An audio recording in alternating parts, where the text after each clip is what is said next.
السلام عليكم ورحمة الله تعالى وبركاته. إخوتي في الله، كما تعلمون لم يبق إلا أيام قليلة لشهر رمضان. شهر رمضان كما تعلمون هو شهر الرحمة والغفران، وهو أعظم شهور السنة عند المسلمين، حيث يتقرب العبد إلى ربه بالصيام والقيام والذكر. فيه تفتح أبواب الجنة وتغلق أبواب النار، وتصفد الشياطين، فتكون النفوس مهيئة للطاعات. رمضان ليس مجرد امتناع عن الطعام والشراب، بل هو مدرسة إيمانية تهذب النفس وتطهر القلب وتعلم الصبر والتقوى. إنه فرصة ذهبية لكل مسلم ليجدد عهده مع الله ويتخلص من العادات السيئة ويعود إلى طريق الخير والهدى. وأنا الآن سأخبرك عن أفعال يجب عليك الإكثار منها في شهر رمضان. أولا، المحافظة على الصلاة وقيام الليل.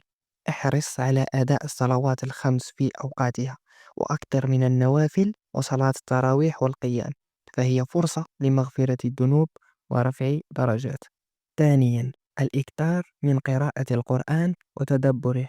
رمضان هو شهر القرآن كما تعلمون، فاجعل لنفسك وردا يوميا من التلاوة، وحاول تدبر معانيه والعمل بها ليكون نورا لقلبك وحياتك. ثالثا، الإكثار من الدعاء والاستغفار. رمضان فرصة ذهبية للدعاء، خاصة قبل الإفطار وفي الثلث الأخير من الليل. فادعوا الله بكل ما تريده واستغفره عن ذنوبك الماضية، إن الله غفور رحيم. رابعا، الصدقة ومساعدة المحتاجين. من أفضل الأعمال في رمضان التصدق على الفقراء والمساكين، سواء بالمال أو بالطعام أو أي نوع من المساعدة، فالصدقة تضاعف الأجر وتزيد البركة. خامسا، التحلي بحسن الخلق وضبط النفس.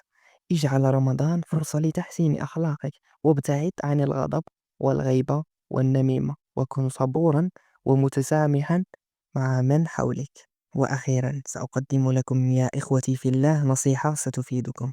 كما تعلمون رمضان شهر قصير وسريع الانقضاء، فاحرص على اغتنامه بكل لحظة فيه، ولا تضيعه في اللهو أو الانشغال بما لا يفيد.